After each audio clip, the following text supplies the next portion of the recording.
படம் பார்க்க என்ன படம் பார்த்து வந்திருக்கோம்னா ஜிவி பிரகாஷ். அந்த படத்துல யாருங்க ஹீரோயின் பாத்தீங்கன்னா பிரேமுலு படம் பார்த்து அதுல வர பொண்ணுதான் நட்டா பச், அவங்கதான் ஹீரோயின். படம் எப்படி இருக்குன்னு பாத்தீங்கன்னா அந்த டீசர் பார்த்தோம்னா ஒரு விஷயம், மஞ்சுமேல் பாய்ஸ் பிரேமுலு தமிழ் மலையாளம் இது கலந்து வரும். ஆனா பிரேமுல பார்த்தா ஃபுல்லா மலையாளம் வரும். இந்த படத்தை எப்படின்னா தமிழ் மலையாளமும் வரும், மஞ்சுமேல் பாய்ஸ் மாதிரியே வரும். சேரன் நாடா அப்படின்னு ஒரு டைலாக் வருது. யாரை பார்த்து கேட்கணும்னு தெரியல, பட் அதை பாக்குறப்ப மலையாளி தமிழர்களும் சம்பந்தப்பட்ட கதை மாதிரி எனக்கு தோணும். ஸ்டோரியே வந்து ஆக்ஷன் ஆக்கியிருக்காங்க, லவ் ஸ்டோரி கிடையாது. லவ் ஸ்டோரியில ஒரு ஆக்ஷன் கொடுத்துருக்காங்க, அதான் கிளர்ச்சியாளர் அப்படி தமிழ்ல இங்கிலீஷா. உண்மையில சொன்னா அது போராட்டம், என்ன சம்பந்தமா போராட்டம் பண்றாங்கன்னு தெரியல. தமிழர்களை இழிவுபடுத்துற மாதிரி சைட்ல வந்து போராட்டம் பண்றாங்கன்னு பாக்கி நீ வர்ற ஆடியன்ஸை கேட்டு நம்ம என்னன்னு தெரிஞ்சு கதை நான் சொன்னதா இல்ல அவங்க சொல்றது வேற கதையான்னு இனிமேல். ரிபல் படத்தோட பேருக்கும் கதைக்கும் சம்பந்தம் இல்லாம ஆகிட்டாங்க இவங்க. காரணம் என்னன்னு பாத்தீங்கன்னா செகண்ட் ஹாஃப் பொறுத்த வரைக்கும் இது ஒரு நல்ல படம், செகண்ட் ஹாஃப் பொறுத்த வரைக்கும் இது ஒரு தவிர்க்க வேண்டிய ஒரு படம் அப்படின்ற மாதிரி ஆயிடுச்சு. ஏன் அப்படின்னா ரெண்டுமே வேற வேற கான்செப்ட்ல போயிடுச்சு. ஃபர்ஸ்ட் ஹாஃப்ல நல்ல ஒரு உணர்ச்சி பூர்வமா நல்ல ஒரு நம்ம என்னமோ அந்த படத்தோட டிராவல் பண்ற மாதிரி நம்ம காமிச்சிருக்காங்க. செகண்ட் ஹாஃபுக்கு மேல என்னடா படம் இதெல்லாம் அப்படின்னு நம்ம யோசிக்கிற அளவுக்கு ஒரு எடுத்து வச்சிருக்காங்க. தவிர்க்க வேண்டிய ஒரு படம். ஏன்னா இதை வந்து காலேஜ்ல நடக்கக்கூடிய ஒரு விஷயமா காட்டுறாங்க, எதை வந்து காட்டக்கூடாதோ அதை காட்டுறாங்க. ஆக்சுவலா இப்பெல்லாம் தமிழ் சினிமா வந்து பாத்தீங்கன்னா ஒரு நல்ல படம் கொடுக்க முடியலாம் கூட 4 பேரை கெடுக்கும் வகையில ஒரு படத்தை கொடுக்குறாங்க அப்படின்றது என்னோட கருத்து. இதை தவிர்த்து இருக்கணும் அப்படின்றதுதான். 2 மொழியினத்தருக்குள்ள இருக்க பிரச்சனையை காட்டுறேன் அப்படின்றாங்க.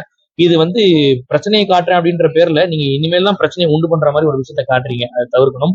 2வது, காலேஜ் அப்படின்றது ஒரு 4 நல்ல விஷயங்கள் கத்துக்கக்கூடிய இடம். அந்த இடத்த நீங்க வந்து இவ்வளவு ஒரு கொச்சையாக இவ்வளவு ஒரு மோசமாக காட்டுறது தவிர்க்கணும் அப்படின்றத என்னோட கருத்து. வேற ஒன்றும் இல்ல.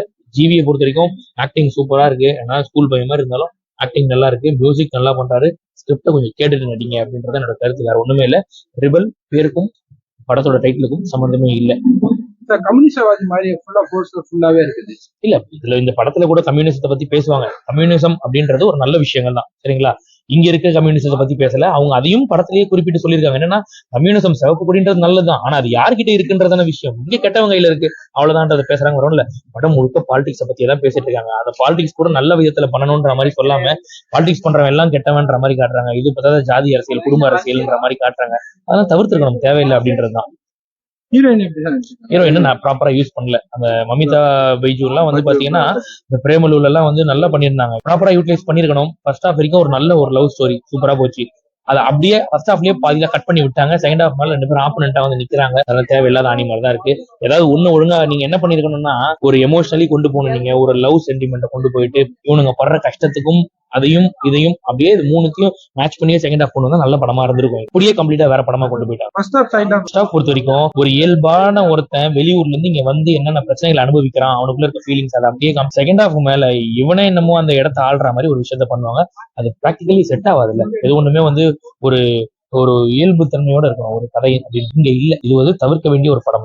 இதெல்லாம் வந்து இன்னும் இது திரையிட்டீங்க அப்படின்னாக்கா கண்டிப்பா சொல்றேன், அது தேவையில்லாம அவனுக்கு நமக்கு இன்னும் பிரச்சனை தான் வரும். இந்த மாதிரி ஒரு படம் இது ஒரு 2 மொழி இனத்துக்குள்ள ஒரு பிரச்சனை ஏதோ ஒரு டைம்ல நடந்துச்சு. மூணார் வந்து தமிழ்நாடோட இணைய வேண்டியது, ஆனா இணையில. அந்த டைம்ல வந்து அவங்க என்ன பண்ணிருக்காங்கன்னாக்கா இது நாங்க தமிழ் பயிலும் இதுவா மாத்தி விடுறோம் அப்படின்னு சொல்லியிருக்காங்க. அதை வந்து இவங்க என்ன பண்ணிருக்காங்கன்னா அப்படியே சர்வாதிகாரம் பண்ற மாதிரியே காமிக்கிறாங்க. தவிர்த்துக்கணும், தேவையில்லாத ஒரு இருக்கட்டும். எவ்வளவு ஹிஸ்டரிகள் வந்து மறைக்கப்பட்டிருக்கு, அப்படி இதையும் மறைச்சு போக வேண்டியது. எதுக்கு இதை காமிச்சு இந்த டைம்ல இப்படி ஒரு படத்தை எடுத்து வரீங்க? நான் என்ன கேட்கிறேன், இந்த மாதிரி படத்தை எடுத்து வர்றீங்க, அவன் இதே மாதிரி 4 மொக்க படத்தை விட்டா உன் நிலைமை என்ன ஆகும்? யோசிச்சு பாருங்க. தேவையில்லை அதெல்லாம். இன்னைக்கு அவனாலதான் நம்ம தியேட்டர் எல்லாம் ஓடிட்டு இருக்கு, ஹவுஸ்ஃபுல்லா ஓடிட்டு இருக்கு. பெரிய பெரிய ஸ்கிரீன் எல்லாம் மஞ்சுமல் பாய்ஸ் தான் இன்னும் ஆக்குபை பண்ணிட்டு இருக்குது. நம்ம படங்களுக்கு ப்ராப்பரா வந்து எதுவுமே கிடைக்க மாட்டேங்குது ஸ்லாட்டு. காரணம் என்னன்னு பாத்தீங்கன்னா அவனோட படம் நல்லா இருக்கு. நீ இந்த மாதிரி படத்தை இந்த டைம்ல கொடுத்த அப்படின்னாக்கா என்ன ஆகும்? இது வந்து எப்படி தெரியுமா இருக்கு தமிழ் சினிமா இப்ப பண்ற விஷயம். நான் நல்ல படம் எடுக்கலாலும் பரவாயில்ல, அடுத்தவனுக்கு எடுக்க விடாம பண்றேன் பாடுறான்னு நம்மளே பழி வாங்குறானே. அவ்வளவுதான் தெரிஞ்சு அடுத்த ஷோக்கு மேல ஊத்தி மூட வேண்டியது.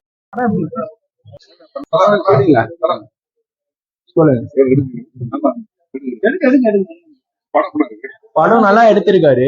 இப்போ எப்படின்னா இது வந்து ஒரு பொலிட்டிக்கல் கான்ட்ரவர்சி மாதிரி தான் போயிட்டு இருக்கு. சோ இவர் ஏதாவது ஒரு கட்சியோட கூட்டணிக்கு இது பண்றாரா, மக்கள் கிட்ட ஏதாவது கருத்து சொல்ல வராரா தெரியல. ஆனா படம் பார்க்கலாம், ஃபேமிலியோட ஒரு தடவை பார்க்கலாம். செகண்ட் ஹாஃப் தான் படமே.